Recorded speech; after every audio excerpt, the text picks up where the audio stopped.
शक्तिमान पिता धन्यवाद करते हैं आज के सुंदर बाइबल अध्ययन के लिए। खुदावन हर एक को बड़ी बरकत दीजिए, आशीष कीजिए पिता, यीशु नाम से मांगती हूँ, आमीन। हम पढ़ेंगे पहला राजा 4 अध्याय। सुलेमान के उत्तराधिकारी।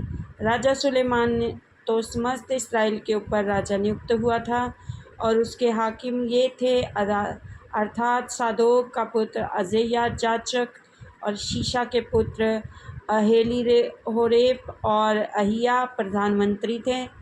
अलीहूद का पुत्र यहोशापात इतिहास का लेखक था। फिर यहोयादा का पुत्र बनाया प्रधानमंत्री सेनापति था और सादोक और अब्यातार याजक थे और नातान का पुत्र अजर्याह भंडारियों के ऊपर था और नातान का पुत्र याबूद याजक और राजा का मित्र भी था। अहीशार राज परिवार के ऊपर था और अब्दा का पुत्र अदोनीराम बेगारों के ऊपर मुखिया था। सुलेमान के 12 भंडारी थे जो समस्त इस्राएल पर अधिकारी थे और राजा और उसके घराने के लिए भोजन का प्रबंध करते थे। एक एक पुरुष प्रतिवर्ष अपने अपने नियुक्त महीने में प्रबंध करता था। उनके नाम ये थे अर्थात एप्रैम की पहाड़ी देश में बेनहूर और माकस, शालबीम, बेशमेत और अलोन बेथानान और में बेंदकेर था और अरुबोत में बेनहेदेस और जिसके अधिकार में सोको और हेपेर का समस्त देश था। दौर के समस्त ऊंचे देश में बेनबी नादाब जिसकी स्त्री सुलेमान की बेटी तापत थी।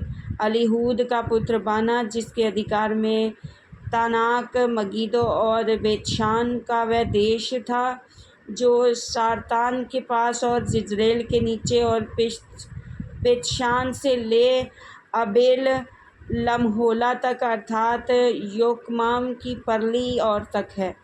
गिला के रामोत में बेन गेबेर था जिसके अधिकार में मनशई याईर के गिलदाद के गांव थे और इसी के अधिकार में बाशान के अगरबोल का देश था। अगोबोर का देश था जिसमें शहरपनाह और पीतल के बेड़े वाले 7 बड़े बड़े नगर थे। ईदा के पुत्र मीनादाब के हाथ में मनहेम था और नप्ताली में अहीमास था जिसने सुलेमान की बासमत नामक बेटी से विवाह किया। आशेर और आलोत में हूशे का पुत्र बाना, इसाकार का पारू का पुत्र योशापात, बिन्यामीन में इला का पुत्र शिमी था, उरी का पुत्र गेबेर गिलाद में अमोरियों के राजा सियोन और बशान के राजा ओग देश में था। इस समस्त देश में वही भंडारी था। सुलेमान का सफल शासन। यहूदा और इस्राएल के लोग बहुत थे और वे समुद्र के तीर पर की बालू के किनकों के समान बहुत थे, खाते पीते और आनंद करते रहे। सुलेमान तो महानंद से लेकर फिलिस्तियों के देश और मिस्र की सीमा तक के सब राज्यों के ऊपर प्रभुता करता था और उसके लोग सुलेमान के जीवन भर भेंट लाते और उसके अधीन रहते थे। सुलेमान की एक दिन की रसोई में इतना उठता था कि 30 कौर मैदा, 60 कौर आटा, 10 तैयार किए हुए बैल और चराइयों में से 20 बैल और 100 भेड़ बकरी और इनको छोड़ हिरन, चकारे, यखमूर तैयार किए हुए पक्षी, क्योंकि महानंद के इस पार के समस्त देश पर अर्थात तिप्सक के लेकर अज़रा तक जितने राजा थे उन सबों पर सुलेमान प्रभुता करता और अपने चारों ओर के सब रहने वालों में मेल रखता था। दान से बेतशबा तक के सब यहूदी और इस्राएली अपनी अपनी दाखलता और अंजीर के वृक्ष तले सुलेमान के जीवन भर निडर रहते थे। फिर उसके रथ के घोड़ों के लिए सुलेमान के 40,000 घुड़साल थे और उसके 12,000 घुड़सवार थे और वह भंडारी अपने अपने महीने में राजा सुलेमान के लिए और जितनी उसकी मेज पर आते थे उन सबों के लिए भोजन का प्रबंध करते थे और किसी वस्तु की घटी होने नहीं पाती थी। घोड़ों और वेग से चलने वाले घोड़ों के लिए जौ और पुआल जहाँ प्रयोजन होता था वहाँ आज्ञा के अनुसार एक एक जन पहुँचाया करता था।